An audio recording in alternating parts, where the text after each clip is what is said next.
Dear friends, good morning to all. I hope कि सभी अच्छे होंगे, स्वस्थ, मस्त और व्यस्त होंगे। फ्रेंड्स, आज मैं आप लोगों को अपने जीवन के उद्देश्य से रूबरू कराना चाहूँगी। तो आप लोगों से मेरा एक छोटी सी request and thank you so much कि अपने अपने प्रेशियस टाइम को देते हुए थोड़ा गौर से सुनेंगे। मैं और मेरा, जब तक ये भाव हमारे साथ रहेंगे तब तक हमारे मन में पूर्णता नहीं आएगी, आ ही नहीं सकती। क्योंकि जहाँ सिर्फ मैं बसा है वहाँ किसी और के लिए कोई जगह हो ही नहीं सकती। चाहे जितना भी धन कमा लो, ज्ञान अर्जन कर लो, जितनी भी साधना कर लो, पूर्णता नहीं आएगी। पूर्णता केवल एक ही चीज़ से आती है, केवल एक ही भाव से। प्राचीन समय की बात है, एक आचार्य हुए, बहुत ही ज्ञानी, ज्ञान के सागर समझो। सभी शास्त्र पढ़ डाले, सब ज्ञान लिए, पर पूर्णता तब भी नहीं थी। लगता था कुछ अभी भी बाकी है, कुछ शेष है जिसे जाना नहीं।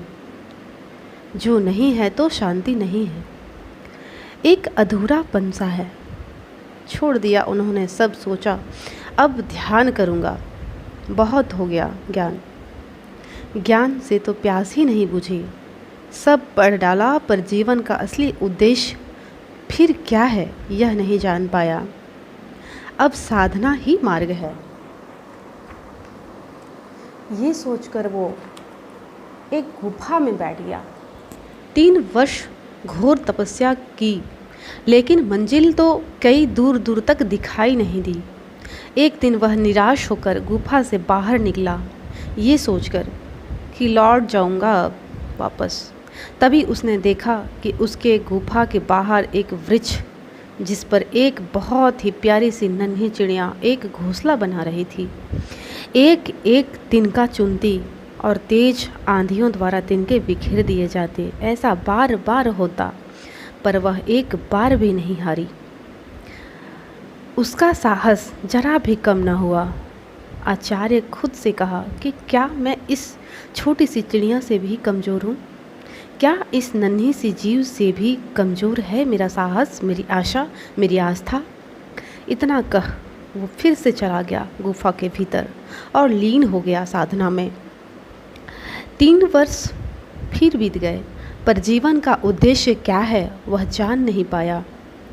घबराहट हुई, घबराते हुए फिर बाहर आया और पहाड़ी के नीचे तरफ से जाने लगा, घर लौटने के उद्देश्य से। चलते गया, चलते चलते जब थक गया तो वह एक वृक्ष के नीचे आराम करने लगा। सामने देखता है कि एक मकड़ी जाला बुन रही है। सरक सरक कर गिर गिर जाती, वह फिर बुनती। जाले का धागा संभल नहीं रहा था, पर वह कभी हार नहीं मान रही थी, लगातार प्रयास करती रही।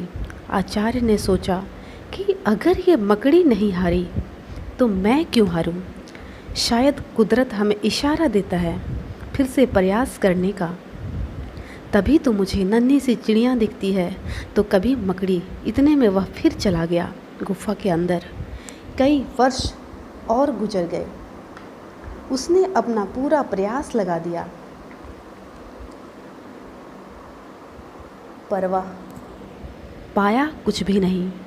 उसे हाथ कुछ भी नहीं लगा। परेशान होकर वो फिर बाहर निकला और सोचा कि इस बार अब किसी के जाल में नहीं फंसूंगा, चाहे चिड़िया दिखे या मकड़ी या परमात्मा कोई भी इशारा दे। इस बार तो मैं बिल्कुल नहीं फंसूंगा। मैंने अपने जीवन के कितने वर्ष दांव पर लगा दिए, पर कुछ भी हासिल नहीं हुआ। इस बार तो मैं कहीं नहीं देखूंगा, सीधी राह देखकर घर लौट जाऊंगा। ये सोचकर वो अब पहाड़ी के नीचे दूसरी तरफ से चल पड़ा। कोई आवाज़ें आई, कई फड़फड़ाहट भी आई, पर वह रुका नहीं, आगे बढ़ ही रहा था कि राह के बीचों बीच एक कुत्ता नजर आया, जिसकी पीठ में भयंकर घाव थे। उसमें कीड़े पलने लगे थे। देखते ही आचार्य के मन में करुणा जाग उठी। लाख जतन करने के बावजूद भी वो वहाँ से जा नहीं सके। आचार्य वहीं बैठ गए और उस कुत्ते के पीठ में पल रहे कीड़े को बाहर निकालने लगे। आसपास लगी जड़ी बूटियों को तोड़ लाया और उसका रस उस भयंकर घाव पर लगाने लगा। वह सब भूल गया, ना ज्ञान ना परमात्मा के लिए ध्यान, सारा संसार भूल गया। उन पलों में उसे वो मिल गया जो ना तो उसके उतने वर्षों के परिश्रम से, ना ज्ञान से मिला था, ना ही ध्यान से, ना ही धन से मिला था। उस पशु के घाव धोते वक्त उसका सारा अहंकार उसी में धुल गया। अब उसकी अहंकार की जगह ले ली सेवा भाव ने, परोपकार ने। यही तो वो भाव थे जो नहीं थी उसके जीवन में। इतनी पूर्णता उसने कभी महसूस नहीं की थी जितने इन क्षणों में की। आप जितने भी ज्ञानी हो, धनी हो, कितने भी शक्तिशाली हो, आपके जीवन में पूर्णता तब तक नहीं आ सकती जब तक आपके जीवन में परोपकार का भाव ना हो। हमारे जीवन का असली उद्देश्य यही तो है। जीवन बहुत ही मज़ेदार है, एक कलरफुल रंगमंच है जिसका मज़ा एक म्यूज़िक प्लेयर की तरह नहीं बल्कि रेडियो की तरह है। जो भी आए उसी से एंटरटेन कीजिए। ये जीवन कितना अधिक मज़ेदार बन जाता है। फ्रेंड्स, ज़िंदगी को जीना सीखना है तो प्रकृति से सीखो। दुनिया में कोई भी चीज़ अपने लिए नहीं बनी। जैसे इस पृथ्वी पर 75% भाग पर जल होने के बावजूद खुद इस्तेमाल नहीं करती। सूरज अपने लिए उजाला नहीं करता। फूल अपने लिए अपनी खुशबू नहीं बिखेरता। जब प्रकृति इतने परोपकार हैं तो हम क्यों नहीं किसी का उपकार कर सकते? क्यों किसी का मरहम नहीं बन सकते? फ्रेंड्स, दूसरों के लिए जीना ही असली ज़िंदगी है। That's all.